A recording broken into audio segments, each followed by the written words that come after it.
नमस्कार, मी अनुष्का आणि तुम्ही पाहताय राज्य लोकमत. आजचा विषय एका गीताचा नाही, पण प्रश्न मात्र थेट भारतीय लोकशाहीचा आहे. वंदे मातरम म्हटलं की देशभक्ती आठवते, स्वातंत्र्य लढा आठवतो, भारत मातेची प्रतिमा डोळ्यासमोर उभी राहते. पण आज प्रश्न असा विचारला जातोय, वंदे मातरम वर भाजपचा मालकी हक्क आहे का? देशभक्तीच्या या प्रतीकावर एखादा राजकीय पक्ष आपला राजकीय दावा करू शकतो का?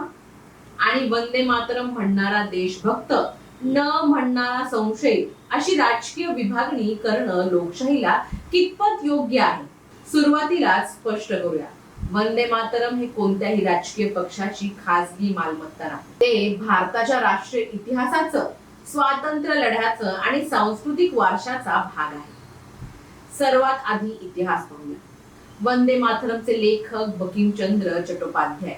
या गीताची रचना 1870च्या दशकात झाल्याचं सरकारी संदर्भ सांगतात आणि 1882 मध्ये ते त्यांच्या आनंदमठ या कादंबरीत प्रकाशित झाले. म्हणजेच 2025च्या वंदे मातरमच्या 150 वर्षांच्या स्मरणोत्सवाला सुरुवात झाली आणि 2026 मध्येही हा उत्सव सुरू आहे. भारत सरकारने 7 नोव्हेंबर 2025 ते 7 नोव्हेंबर 2026 असा वर्षभराचा राष्ट्रीय स्मरणोत्सव आयोजित केला. म्हणजेच आज आपण ज्या गीतावर राजकीय दावे ऐकतोय त्याचा इतिहास आजच्या भाजपपेक्षा, आजच्या काँग्रेसपेक्षा आणि आजच्या अनेक राजकीय पक्षांपेक्षा अनेक दशकांनी जुना आहे. आता महत्वाची तारीख 1896. भारतीय राष्ट्रीय काँग्रेसच्या कलकत्ता अधिवेशनात रवींद्रनाथ टागोर यांनी वंदे मातरम गायलं. त्यामुळे हे गीत स्वातंत्र्य लढ्याच्या राजकीय वातावरणात अधिक व्यापकपणे पोहोचलं. त्यानंतर 1905 मध्ये बंगालच्या फाळणी विरोधातील आंदोलनात वंदे मातरम हा राष्ट्रवादी प्रतिकाराचा प्रभावी घोष बनला. म्हणजेच या गीताचा इतिहास एखाद्या आजच्या पक्षाच्या प्रचार सभेतून सुरू झालेला नाही. तो ब्रिटिश राजवटी विरोधाच्या भारतीय स्वातंत्र्य लढ्यात खोलवर रुजलेला आहे. आता इथेच पहिला राजकीय प्रश्न उभा राहतो. भाजप वंदे मातरम म्हणतो, त्याला तो म्हणण्याचा पूर्ण अधिकार आहे, पण त्यामुळे वंदे मातरमवर भाजपचा मालकी हक्क निर्माण होतो का? तर अजिबात नाही. काँग्रेसने स्वातंत्र्य लढ्यात हे गीत वापरलं म्हणून काँग्रेसचा मालकी हक्क निर्माण झाला नाही. त्याचप्रमाणे आज भाजप हे गीत मोठ्या प्रमाणावर वापरत असेल म्हणून भाजपचाही मालकी हक्क निर्माण होत नाही. राष्ट्रीय वारसा हा पक्षाच्या कार्यालयात नोंदवलेला ट्रेडमार्क नसतो.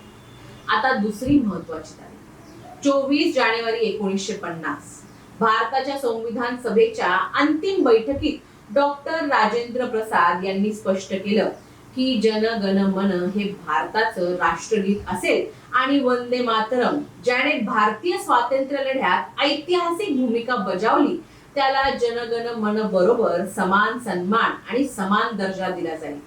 त्यामुळे एक गोष्ट अचूकपणे समजून घेणं महत्वाचं आहे. जनगण मन हे राष्ट्रीय म्हणजेच नॅशनल अँथम आणि वंदे मातरम हे राष्ट्रीय गीत म्हणजेच नॅशनल सॉन्ग. दोन्हींचा सन्मान समान ठेवण्याचा निर्णय संविधान सभेने 24 जानेवारी 1950 रोजी स्पष्ट केला आणि हा केवळ कागदावरील निर्णय नव्हता.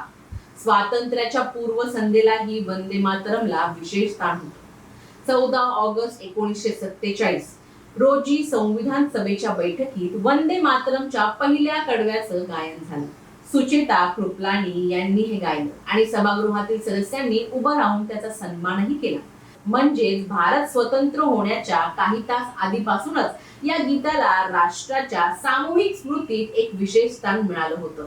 म्हणूनच आता प्रश्न विचारूया, जर वंदे मातरम हे भारताच्या स्वातंत्र्य लढ्याचं प्रतीक असेल तर त्याला एखाद्या पक्षाच्या राजकीय ओळखीपुरतं मर्यादित करणं योग्य आहे का? तिरंगा एखाद्या पक्षाचा आहे का? नाही. संविधान एखाद्या पक्षाची मालमत्ता आहे का? नाही. सर्वोच्च न्यायालय एखाद्या पक्षाच्या विचारधारेच्या मालकीचा आहे का? तर नाही. मग वंदे मातरमच्या बाबतीत राजकीय मालकीचा दावा का असावा? याहून गंभीर प्रश्न म्हणजे देशभक्तीचं प्रमाणपत्र. वंदे मातरम म्हणाला तर तुम्ही देशभक्त आणि जर म्हणाला नाही तर तुम्ही देशद्रोही. ही राजकीय समीकरणं धोकादायक आहेत, कारण देशभक्ती ही घोषणांच्या आवाजात मोजता येत नाही. एखादा नागरिक वंदे मातरम म्हणतो म्हणून तो आपोआप चांगला नागरिक ठरत नाही, आणि एखाद्या व्यक्तीने एखाद्या विशिष्ट प्रसंगी ते उच्चारलं नाही म्हणून त्याला देशद्रोही ठरवणं हेही लोकशाहीच्या मूलभूत भावनेशी सुसंगत नाही. इथेच एक महत्वाचा फरक आहे, राष्ट्रीय प्रतीकांचा सन्मान आणि त्यांचं राजकीय मालकीकरण. सन्मान प्रत्येकाने करावा, पण मालकी कोणाचीही असू नये.